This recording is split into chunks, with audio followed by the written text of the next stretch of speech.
Hola, buen día. Mi nombre es Gabriela Podaca Borrell y quisiera hacerte una pregunta. ¿Tú sabes qué instrumentos podemos utilizar para recolectar datos en métodos cuantitativos y cualitativos? Hoy te platicaré sobre ese tema. Nuestra guía de análisis es el libro de Metodología de la Investigación de Roberto Hernández Sampieri. El primer tema que platicaré serán los datos cuantitativos. En la investigación disponemos de diversos tipos de instrumentos para medir las variables de interés y en algunos casos llegan a combinarse varias técnicas de recolección de los datos. Deben poseer confiabilidad, validez y objetividad. Tendremos entonces dos instrumentos de recolección de datos, los cuestionarios y escalas de actitudes. Pero también podemos encontrar registros del contenido de observación, pruebas estandarizadas, recolección de información factual e indicadores y metaanálisis, así como otras mediciones. Tal vez el instrumento más utilizado para recolectar los datos es el cuestionario. Un cuestionario consiste en un conjunto de preguntas respecto de una o más variables a medir. Debe ser congruente con el planteamiento del problema e hipótesis. Podemos encontrar dos tipos de preguntas, cerradas y abiertas. Las preguntas cerradas contienen categorías u opciones de respuesta que han sido previamente delimitadas, es decir, se presentan las posibilidades de respuesta a los participantes, quienes deben acotarse a estas. Pueden ser dicotómicas, dos posibilidades de respuesta, o incluir varias opciones de respuesta. Hay preguntas cerradas, donde el participante puede seleccionar más de una opción o categoría de respuesta, posible multirespuesta. En algunas más, el encuestado se ubica en una escala, siendo esta un patrón, conjunto, medida o estimación regular de acuerdo con algún estándar o tasa respecto de una variable. Las preguntas cerradas son más fáciles de codificar y preparar para su análisis.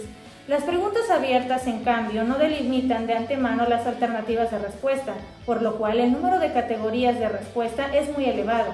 En teoría, es infinito y puede variar de población en población. Las preguntas abiertas proporcionan una información más amplia y son particularmente útiles cuando no tenemos información sobre las posibles respuestas de las personas o cuando esta es insuficiente.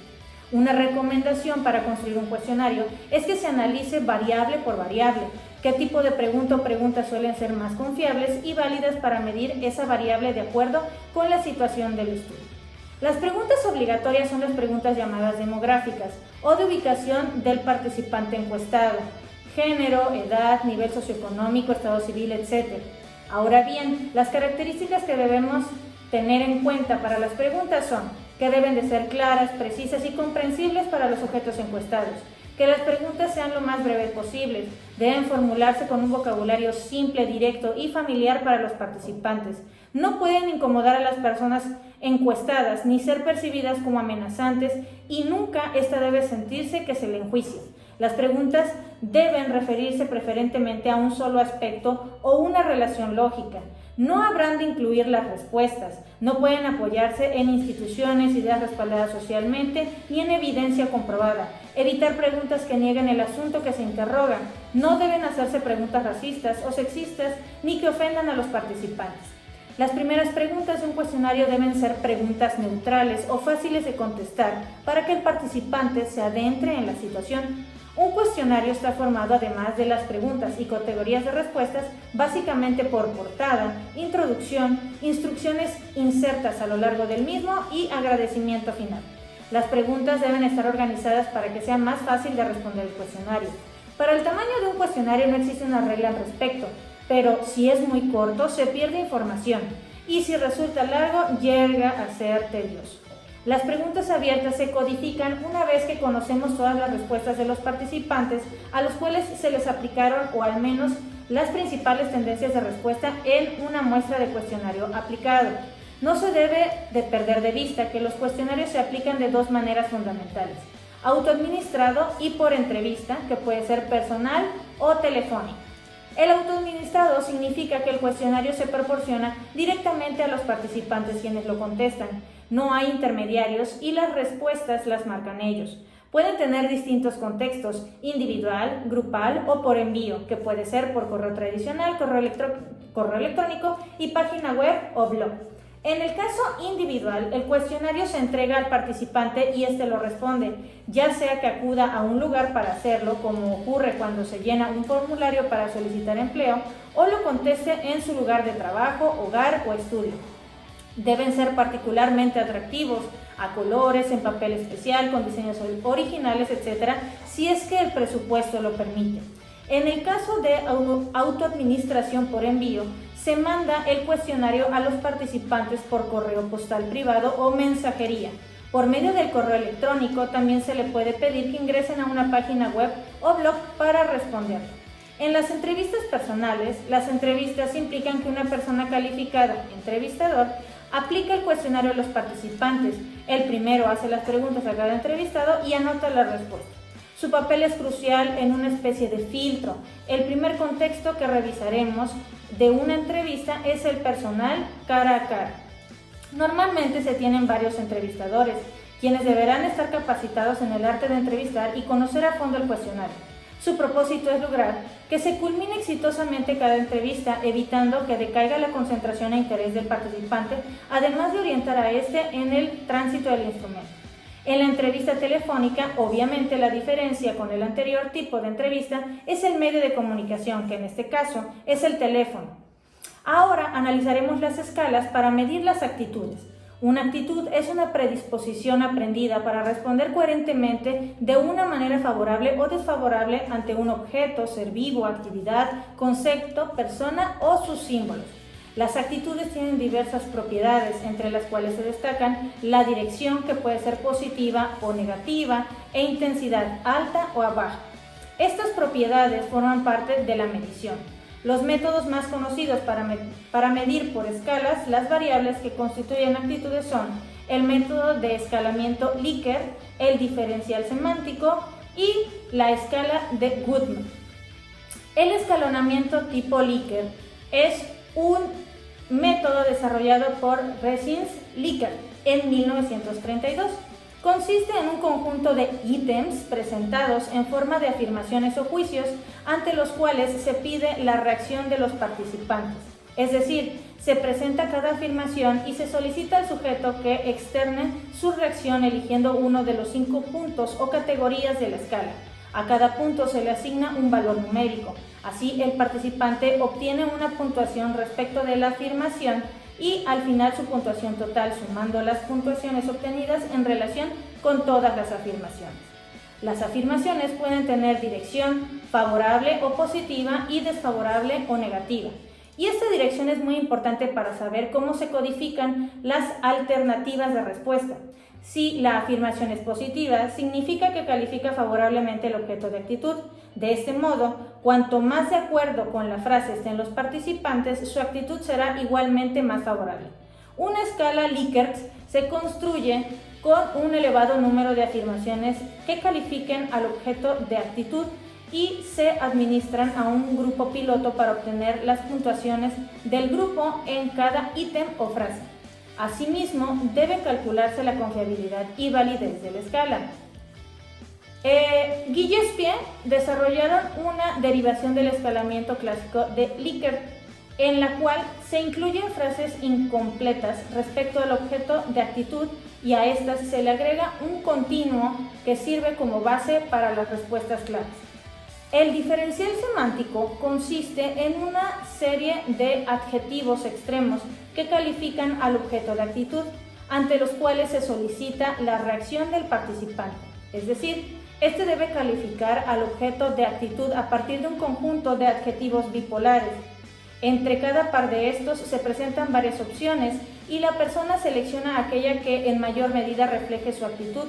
La aplicación del diferencial semántico puede ser autoadministrada, en donde se le proporciona la escala al participante y este marca la categoría que describe mejor su reacción o considera conveniente, o mediante entrevista, el entrevistador marca la categoría que corresponde a la respuesta del participante.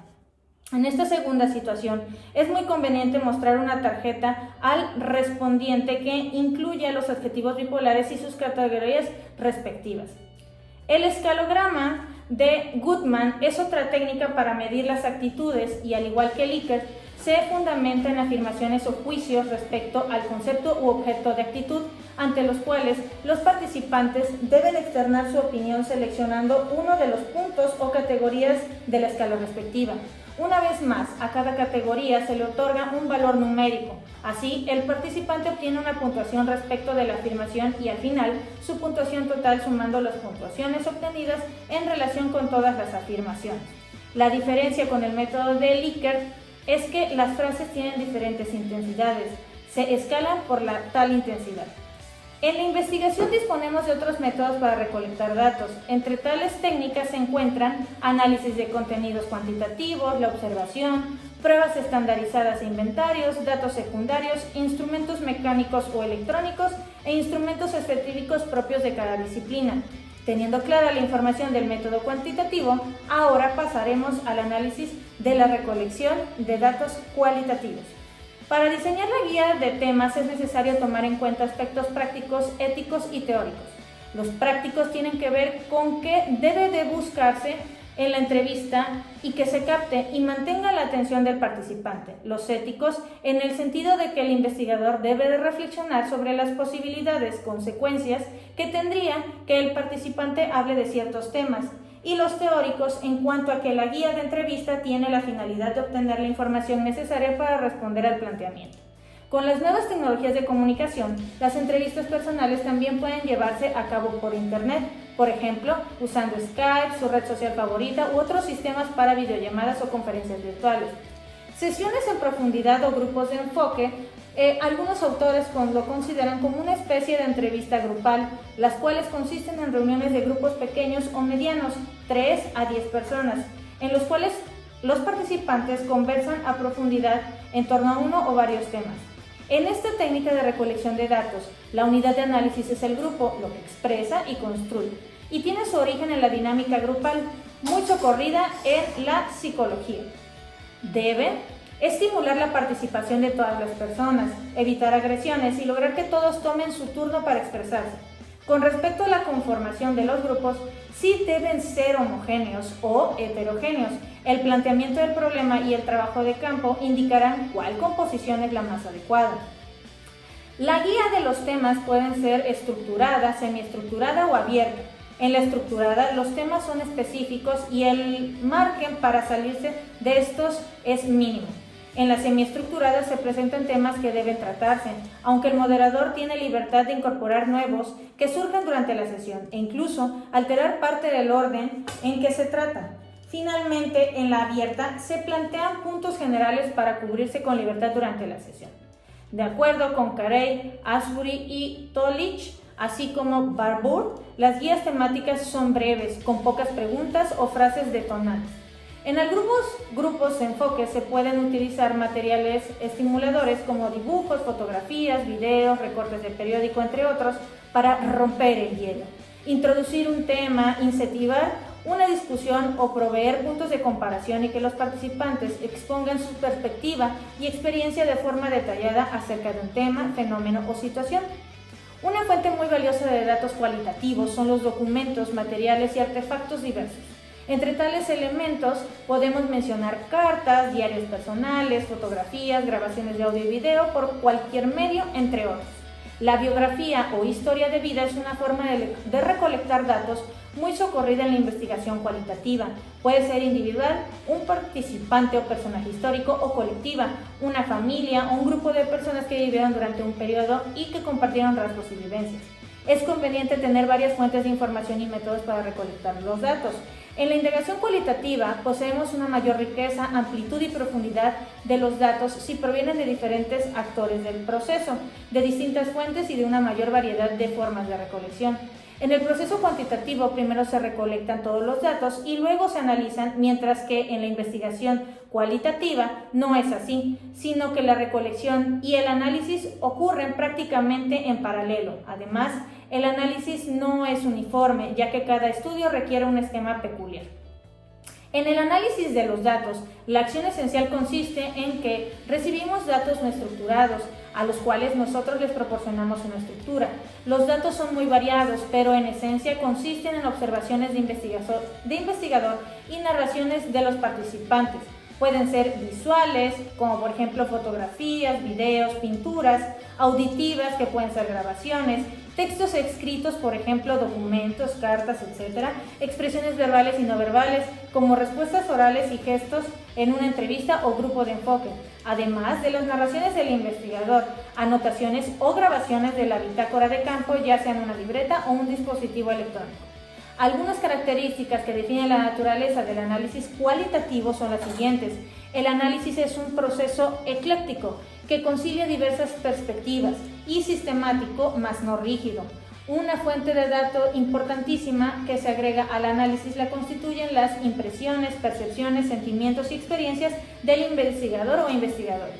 Como cualquier tipo de análisis, el cualitativo es sumamente contextual y no es un análisis paso a paso, sino que consiste en estudiar cada dato en sí mismo y en relación con los demás. El análisis es moldeado por los datos, lo que los participantes o casos van revelando y lo que el investigador va descubriendo. Durante la inmersión inicial, el investigador realiza diversas observaciones del ambiente, las cuales anota junto con sus impresiones en la bitácora de campo, notas de diversos tipos. Asimismo, el investigador platica con integrantes del ambiente, algunos de ellos son los potenciales participantes, recaba documentos y otros materiales y, en fin, realiza diversas actividades para comenzar a responder el planteamiento de su problema de investigación. Durante la inmersión profunda, el proceso reflexivo se mantiene conforme se recolectan más datos. ¿Qué me dice esto? ¿Qué significa esto otro? ¿Por qué ocurre aquello? Las observaciones se van enfocando para responder el planteamiento. Las pláticas son cada vez más dirigidas y las anotaciones más completas. De manera inductiva y paulatina surgen categorías iniciales, significados, patrones, relaciones, hipótesis primarias y principios de teoría. La forma específica de analizar los datos varía según el diseño de investigación seleccionado. Teoría fundamentada, estudio de caso, etnográfico, fenomenológico, etc. Sin embargo, hay un análisis común en todo estudio cualitativo: generar categorías o temas. Así como se revisó el material y se prepararon los datos para el análisis detallado dado el amplio volumen de los datos, estos deben encontrarse muy bien organizados. Asimismo, debemos planear qué herramientas vamos a utilizar. Lo anterior depende del tipo de datos que hayamos generado. Pudiera ser que solamente tuviéramos datos escritos, por ejemplo, anotaciones a mano y documentos. Cada método marca unos lineamientos para el proceso de análisis, ya que los resultados que se buscan son distintos. Sin embargo, hay un análisis común en todo estudio cualitativo: generar dichas teorías o temas. Se parte de la teoría fundamentada, y lo cual significa que la teoría, hallazgos, van emergiendo fundamentada en los datos. Se trata de un proceso no lineal, aunque había que representarlo de alguna manera para su comprensión. Resulta sumamente iterativo, vamos y regresamos, y en ocasiones es necesario retornar al campo por más datos enfocados, entrevistas, documentos, sesiones, etc. Por cuestiones de ética es preciso apegarse al principio de confidencialidad. Para esto es posible sustituir el nombre verdadero de los participantes por código, número, iniciales, apodos u otros nombres, tal como lo hicieron Morrow y Smith. Lo mismo ocurre con el reporte de resultados. La siguiente actividad que se tiene que realizar es organizar con precisión los datos mediante algún criterio o varios que creamos más convenientes. Algunos de estos son cronología, como por ejemplo el orden en cual fueron recolectados, por el día y bloque, como mañana, tarde y noche; por sucesión de eventos, por ejemplo en el caso de una catástrofe; por tipo de dato, entrevistas, observaciones, documentos, fotografías, artefactos, etc. Por grupo o participante, por ejemplo Marcela, Lucía, Ana Paola, etc. Mujeres, hombres, médicos, enfermeras, etc. Por ubicación de ambiente, centro de catástrofe, cercanía periférica, lejanía. Por tema, por ejemplo, en un estudio sobre las relaciones de un hospital, si hubo sesiones en los que discutieron su centro en el tema de seguridad en el recinto, etc. Importancia del participante, testimonios de actores presenciales, testimonios de actores secundarios.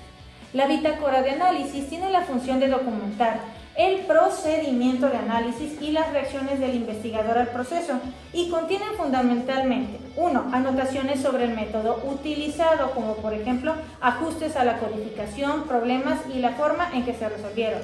2. Anotaciones sobre ideas, conceptos, significados, categorías e hipótesis que van surgiendo. 3. Anotaciones en relación con la credibilidad y verificación del estudio para que cualquier otro investigador pueda evaluar el trabajo. Los memos analíticos se elaboran con fines de triangulación o auditoría entre investigadores para que otra persona pueda ver lo que hicimos y cómo lo hicimos. La bitácora se escribe diariamente, anotando la fecha, y cada investigador sigue su propio sistema para llenar. En la mayoría de los estudios cualitativos se codifican los datos para tener una descripción más completa de estos. Se resumen, se elimina la información irrelevante y se realizan análisis cuantitativos elementales. Finalmente, se trata de entender mejor el material analizado. La codificación tiene 2 planos o niveles. En el primero, codificación abierta, se codifican las unidades, dato en bruto, y en categorías. En el segundo, se comparan las categorías entre sí para agruparlas en temas y buscar posibles vinculaciones. En la codificación cualitativa, los códigos surgen de los datos, más precisamente de los segmentos de datos. Los datos van demostrándose y los capturamos en categorías. Los códigos son etiquetas para identificar categorías, es decir, describen un segmento de texto, imagen, artefacto u otro material. La de libre flujo implica que las unidades no poseen un tamaño equivalente. Se selecciona el inicio del segmento y hasta que se encuentra un significado se determina el final del segmento. Por ejemplo, algunos segmentos podrían tener 5 líneas, otros 10, otros 50. En este primer nivel de análisis, las categorías y códigos identificadas deben relacionarse lógicamente con los datos que representan la que queda clara de vinculación. La categoría puede emerger de preguntas y reflexiones del investigador o reflejar los eventos críticos de las narraciones de los participantes. La codificación en el primer nivel es predominante, concreta y consiste en identificar propiedades de los datos. Las categorías se forman comparando datos, pero en este nivel no combinamos ni relacionamos datos. Todavía no interpretamos el significado subyacente en ellos. Recordemos que el análisis cualitativo hay que reflejar lo que nos dicen los participantes en sus propias palabras. Una cuestión adicional es que emergen diversas clases de categorías. Las esperadas, las inesperadas, las centrales para el planteamiento del problema, las secundarias para el planteamiento, las misceláneas. A estas clasificaciones se pueden agregar otros 2 sugeridas por Creswell, categorías inusuales, que son situaciones poco comunes, pero de interés conceptual para la comprensión del fenómeno, y categorías teóricas, obtenidas desde una perspectiva de la teoría. Por otra parte, Bachmann y Bicklin mencionan los siguientes tipos de categorías que pueden surgir del análisis: del concepto o ambiente, de perspectivas de los participantes, de maneras de pensar de los participantes sobre otras personas, objetos y situaciones, de procesos, de actividades, de estrategias, de relación y de estructuras. Se le denomina saturación de categoría cuando los datos se vuelven repetitivos o redundantes y los nuevos análisis confirman lo que hemos fundamentado. Una técnica sencilla para producir categorías es la de agrupamiento. Primero anotar temas vinculados al planteamiento mencionado en las entrevistas o grupos o bien detectados en las observaciones y documentos. Luego señalar cuáles son comunes, cuáles son los más distintivos y mencionamos una o pocas veces. Estos últimos se descartan posteriormente agrupar en temas. Ryan y Bernard las dividen en técnicas de escrutinio y técnicas de procesamiento. Algunas técnicas de escrutinio son: la repetición es una de las maneras más fáciles de identificar categorías. Cuando una unidad o idea se repite frecuentemente puede significar que representan categoría, regularidad recurrente. Conceptos locales o usados frecuentemente en el concepto del estudio: buscar términos locales que no sean comunes en otros ambientes y parezcan propios a los participantes. Metáforas y analogías, en donde diversos autores han observado que las personas frecuentemente representan sus pensamientos, conductas y experiencias a través de analogías y metáforas, lo cual ayuda a localizar categorías con significado. Transiciones, cambios que ocurren de manera natural en conversaciones e interacciones, donde pueden construirse marcadores de categorías.